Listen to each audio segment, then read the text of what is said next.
Hey guys, welcome back to another Dazzled or Disappointed for holiday. This is going to be on the Milk Makeup Holographic Powder Quad. Have some thoughts for you and some comparisons. Not sure if a lot of people know this is even available, but I did pick it up because I was so intrigued by it, wanted to try it out. If it's highlighter, it calls my name. So I'm here to give you thoughts, swatches, all that good stuff so that you know if this bad boy is right for you. So let's just get started. All right, so the packaging comes in a really cute glitter box. I wish they would have done the, incorporated the glitter onto the palette because the glitter literally is just on the outer packaging. So the palette looks like this. It's very, very cute. I do like the packaging quite a bit. Before I take you inside the palette, let me give you the description on the Sephora website so that you have an idea of what it is and what it's supposed to do. It's a holographic highlighting palette for cheeks, lips, eyes, and body. Put some outer space on your face with these holographic highlighters packed with meteorite powder and twilight pearls for intense payoff in a single swipe. The talc-free formula features avocado oil, coconut oil, and mango butter to smoothly glide onto eyes as eyeshadow, cheekbones as a highlighter, or lips and body for a hydrating and prismatic sheen. What else you need to know, this product is vegan, cruelty-free, and formulated without gluten. Milk Makeup launched in 2016 with the goal of creating easy essentials for an on-the-go lifestyle. They believe in self-expression, good-for-you ingredients, and that when it comes to makeup, there are no rules. So this little palette retails for $49. It comes with 4 shades, or 4 pans of product, 4 shades. And like I mentioned to you, it comes in this frosted case, which is really cute because it has the holographic lettering right there. And then you open this up and you, like I said, have 4 pans of product ranging from kind of like a champagne peachy shade all the way to kind of like an icicle type blue shade. And this is a limited edition for the holiday season. So let me take you into swatches real quick so that you can see what these look like, and then I will take you through comparisons because I've got some similarities for products I already own. So here you get the 4 different shades of product, one of them being their latest highlighter, which is called Mars. But what it says on the back is holographic highlighting palette with limited edition in icy blue, pink, and white shades, and our newest golden peach hue Mars. So here's what these look like right there. And then let me take you to the swatches. So they look a little chunky. Because they're very, very buttery. I really did do a few little swirls in the pan, so that's why there looks to be a few little clumps in there. So those are what those look like as far as, holographic shades. This one right here is really holographic, even the blue one. So hopefully that comes through or that translates on camera.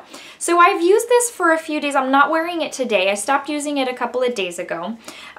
So first off, before I go into thoughts, I do want to take you into kind of a comparison and show you the inside of a couple of Anastasia palettes, and you all probably knew that I was going to say that.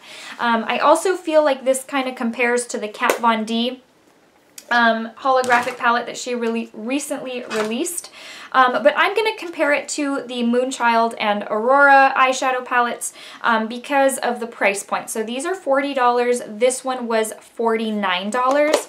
Let me see. Let me first give you the amount of product that you get in the Milk Makeup. So you're getting a 0.56 ounces in each pan of product, which is a total of 16 grams, which is quite a bit of product right there. So like I had shown the palette earlier, you can see those pans are pretty significant for a face palette. So that's kind of nice. Now let me take you into the Anastasia palette, specifically Moonchild. I feel like Moonchild is the most similar to this palette right here. And then the amount of product you're getting in the Moonchild is 0.15 ounces for each, for a total of 4.2 grams. So you are definitely getting more in the Milk palette, and especially because the Milk comes with 4 and Moonchild comes with 6. But the Moonchild does retail for $40. So with that amount of product, it just makes sense that the Milk would be a little bit more.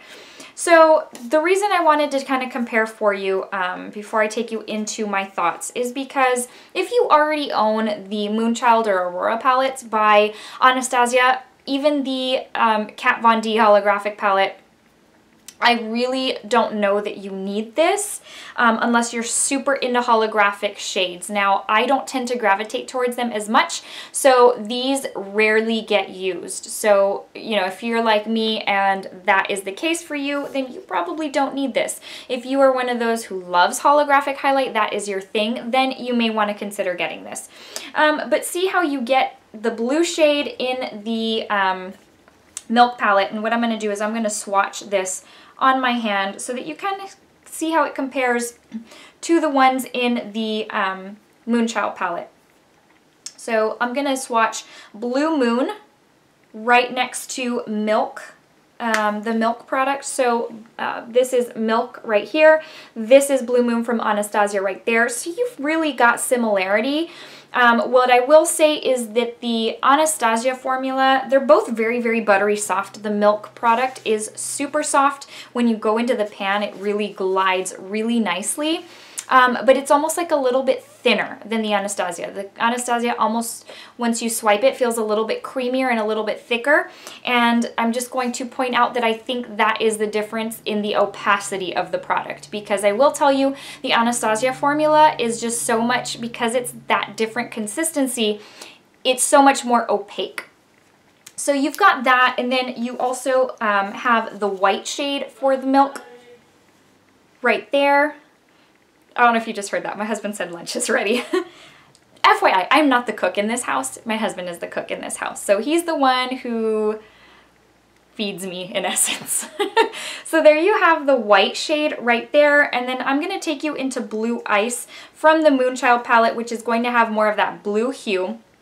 But it is kind of a white based right there. So let's just kind of play around with those and see what happens. So right there, that is more of a white, and then that is more of a blue. But let me pull open the Aurora palette and we will see what's in there as far as a white shade, which you've got Luna right there.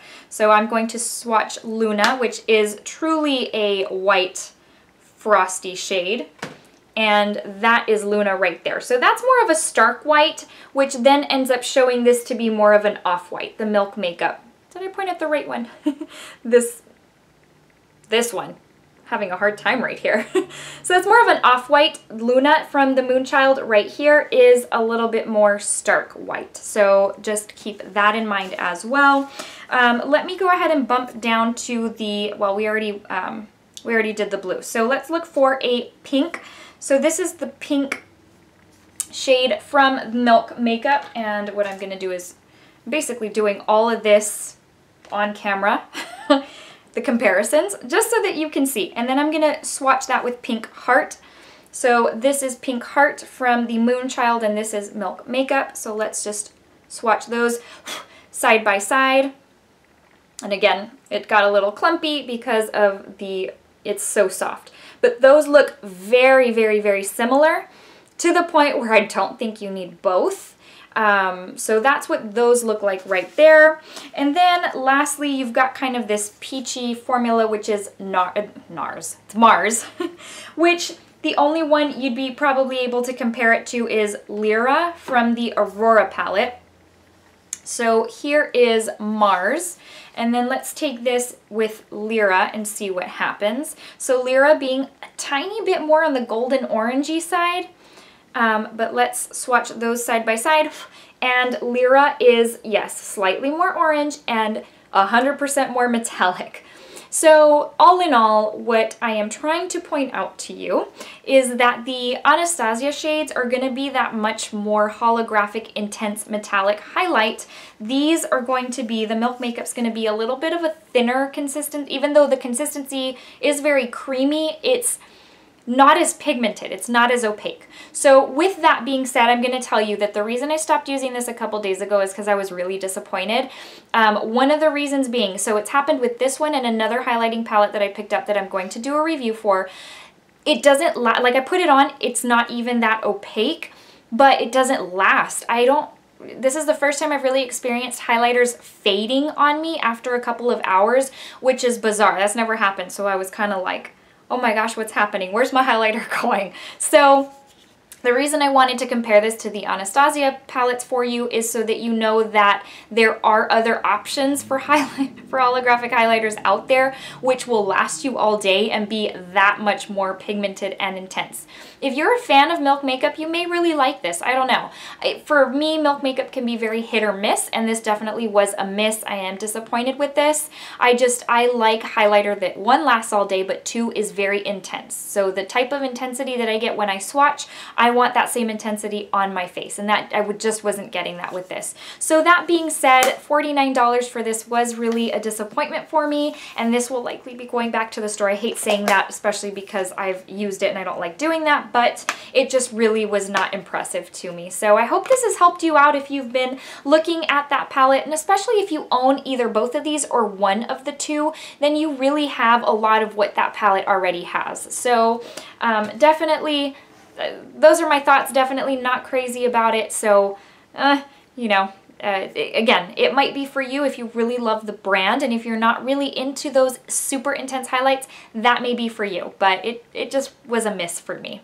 Okay guys, before I let you go, I need to give you the verse of the day, and today's comes from Exodus 14:14. This is one of my very, very favorite verses. I tend to be a very anxious, nervous person. A lot of things give me anxiety, even though they shouldn't, because I know, in essence, who ultimately is in control. However, it doesn't change the fact that I do battle with anxiety. So this is one of my favorite verses, and it says, "The Lord will fight for you. You need only to be still." Sometimes we just need to calm down and just let God do his thing. So, so I have to remind myself of that. So I hope this verse is as encouraging to you as it is to me. Again, it's one of my favorites, and I hope it has helped you if you're having kind of a rough day, a rough week. I hope it has motivated and inspired you. All right, guys, thanks so much for watching. I appreciate you taking the time to watch this video.